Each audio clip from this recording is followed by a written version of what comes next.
A cruise missile, on camera, slamming into a compound in southern Iran. 165 schoolgirls dead.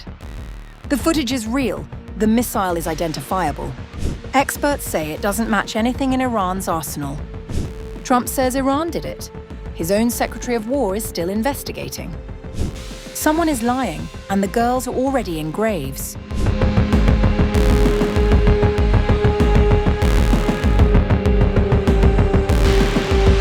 A newly released video from Iranian state media is raising fresh questions about a deadly strike that killed scores of people at a girls' school in southern Iran.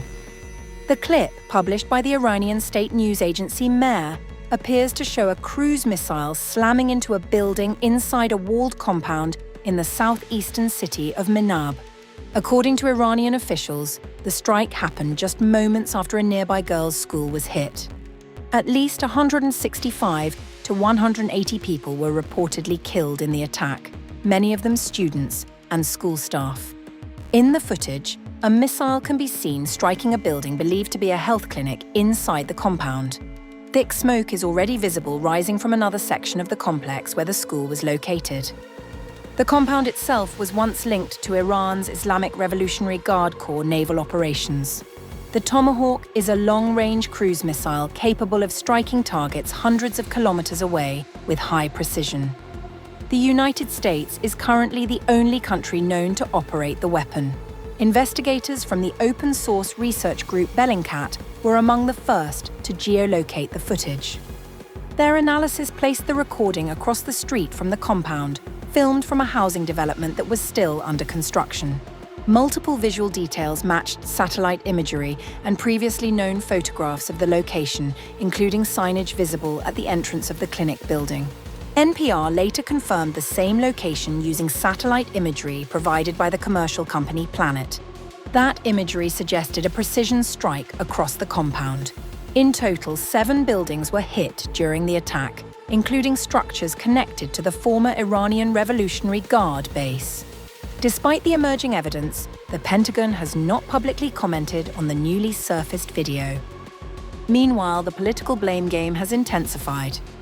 Speaking aboard Air Force One, US President Donald Trump suggested Iran itself was responsible for the deadly strike on the school, while his Secretary of War said the incident still under investigation. Did the United States bomb a girls' elementary school in southern Iran on the first day of the war and kill 175 people? In my opinion, based on what I've seen, that was done by Iran.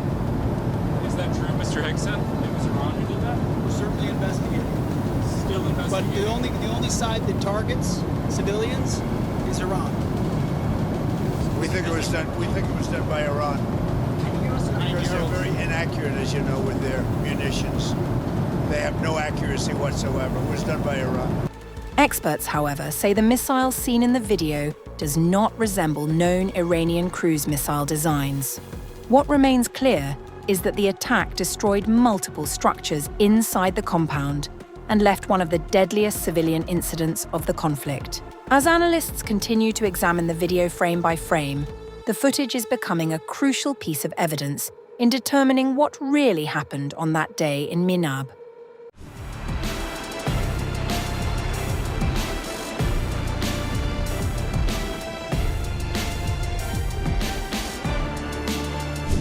Iran has escalated what is already one of the most intense military confrontations the Middle East has seen in years. On March 6th, the Islamic Revolutionary Guard Corps, IRGC, launched the 23rd wave of Operation True Promise 4, and this time they brought something new to the fight. The Corps announced the deployment of what it called new generation missiles, striking targets it says span multiple countries. In a statement, the IRGC said, "In this wave, new generation solid fuel and liquid fuel missiles targeted objectives in the occupied territories and American bases in the region." The targets named were not small. The IRGC listed American military installations in Bahrain, Kuwait, and Jordan. The headquarters of U.S. terrorist forces at the Sheikh Issa, Jufair, Ali al-Salem, and al-Azraq bases were among the targets struck in this wave. Inside Israeli territory, the Corps said it struck what it described as advanced technology centers, cybersecurity facilities, and military support centers in Beersheba, the southern Israeli city that functions as the country's high-tech and defense nerve center. Earlier waves of the same operation involved some of Iran's most advanced hardware. The IRGC confirmed the use of the Khorramshahr-4, the K-Bar, and the Fatah missiles, weapons that analysts have long flagged as some of the most sophisticated in Iran's arsenal. The Corps claimed those earlier strikes had also hit deep inside Tel Aviv and Jerusalem, and had reached as far as the USS Abraham Lincoln aircraft carrier and a US Navy destroyer operating in the Indian Ocean, hundreds of kilometers from Iranian shores. While the missiles were flying, Iran's military was also making itself very clear with words.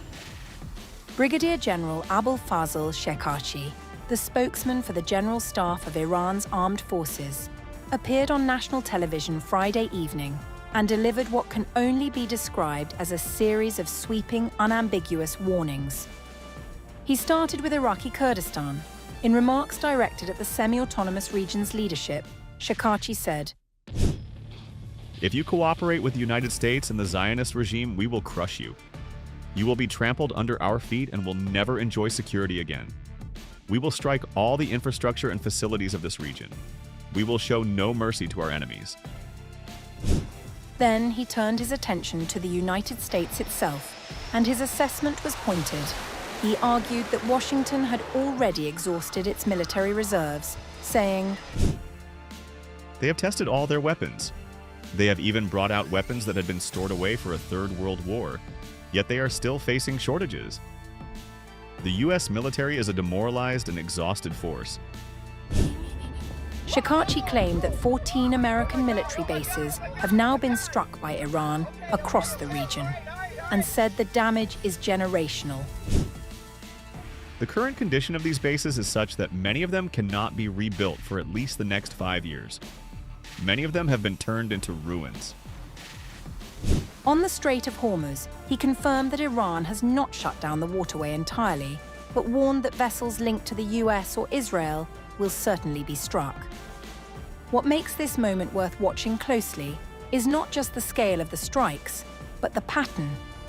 Iran is messaging to its neighbors, to regional governments hosting American bases, and to the wider world that it sees this conflict as open-ended.